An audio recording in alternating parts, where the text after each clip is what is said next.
vient le moment de parler du deuxième projet lié à l'organisation de la vie sociale à Médine, à savoir la fraternisation entre les Mécois et les Médinois, entre les Muhajirin et les Ansar. Le prophète sallallahu alayhi wa sallam, une fois bien établi à Médine, il fait construire sa mosquée et ses appartements, et ensuite il décide, pour renforcer les liens des croyants à ce moment-là, de mettre en place un système de fraternisation entre Médinois et Mécois. Donc bien entendu que le mot d'ordre à Médine, c'est « soyez bons envers vos frères » Mécois, qui ont tout délaissé pour leur religion, qui ont laissé derrière eux leur famille. Certains y viennent, ils n'ont plus de famille. Toute leur famille leur a tourné le dos parce qu'ils se sont convertis à l'islam, comme Mus'ab ibn Umayr. Certains ont laissé derrière eux toute leur richesse, comme Suhayb al-Rumi, comme Mus'ab ibn Umayr. Certains n'ont plus personne, n'ont plus rien. Et puis, quand tu arrives dans un lieu inconnu, tu as besoin de quelqu'un qui te facilite cette assimilation-là. Tu te sens encore étranger. Donc le prophète sallallahu alayhi wa sallam, très judicieusement, il mettra en place cette fraternisation.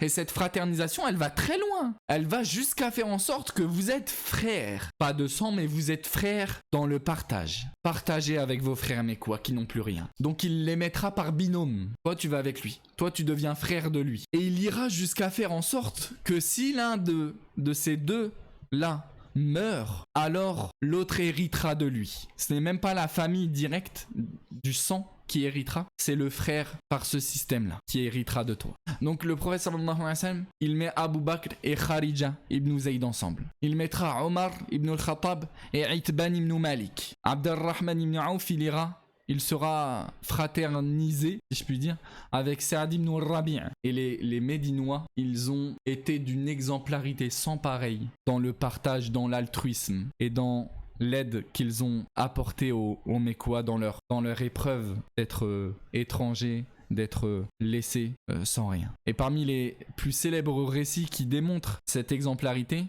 ce qui est rapporté authentiquement de Saad ibn al-Rabi', qui était le binôme de Abdurrahman ibn Auf. Donc il est rapporté que Saad, il est venu voir Abdurrahman ibn Auf parmi les 10 compagnons promis au paradis. Il est venu le voir et il lui a dit « Je suis le plus riche des Ansar. Prends toutes mes fortunes, divise-les en deux et prends la moitié. Mon appartement, il est sur plusieurs étages. Divise-le en deux et prends-en une partie. » Et Abdurrahman ibn Auf, il dira « J'accepte pas ça. Juste indique-moi où est le marché. » Et Abdurrahman ibn Auf, c'était quelqu'un qui était très aguerri dans ce qui est relatif au commerce, etc. Au point où il dira même de sa propre personne, pas pour se vanter, mais pour citer un fait, il dira «Law rafa'tu hajaran lawajadtu tahtahu dhahaban».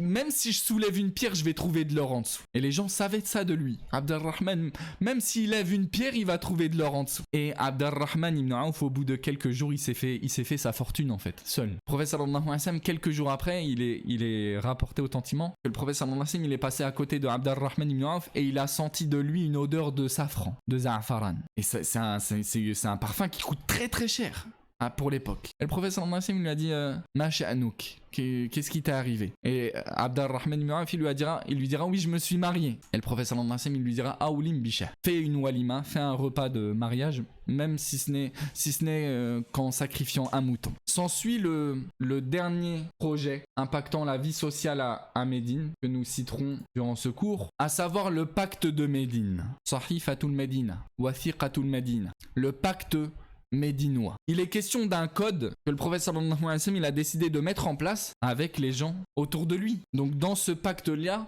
il y a des règles concernant les musulmans entre eux, avec les associateurs aussi. Parce qu'il y a des associateurs toujours sur leur mécréance qui ne sont toujours pas entrés dans l'islam parmi les Médinois. Et il y a aussi les juifs de Médine, ces tribus juives de Médine, avec qui ils coexistent. Donc le prophète sallallahu alayhi wa sallam, il établit un pacte avec eux, dans lesquels figurent certains articles comme « Aucune aide ne doit être portée à Quraysh ».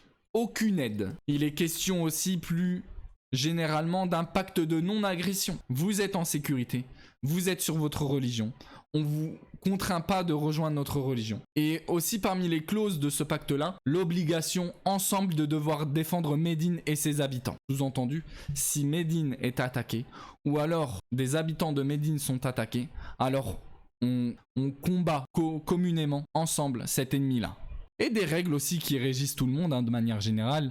Pour les affaires importantes, vous revenez au messager sallallahu alayhi wa sallam. Pour terminer, en plus de ces projets sociaux mis en place, d'autres choses marqueront cette première année post-Hijra, à savoir l'instauration de l'appel à la prière. Et autre chose qui marque cette première année, c'est l'ajout d'unité dans la prière, et c'est sur quoi on s'arrêtera aujourd'hui, Inch'Allah. Lorsque le prophète sallallahu alayhi wa sallam est arrivé à Médine, les prières du Dhuhr, de l'Asr et de l'Isha sont passées de 2 unités de prière à 4 unités. Ce qui veut dire qu'auparavant, elles n'étaient que de 2 unités de prière. Toutes les prières, les 5 prières quotidiennes, étaient composées de 2 unités de prière, sauf Al-Maghrib, comme nous dit Aisha radiyallahu anha.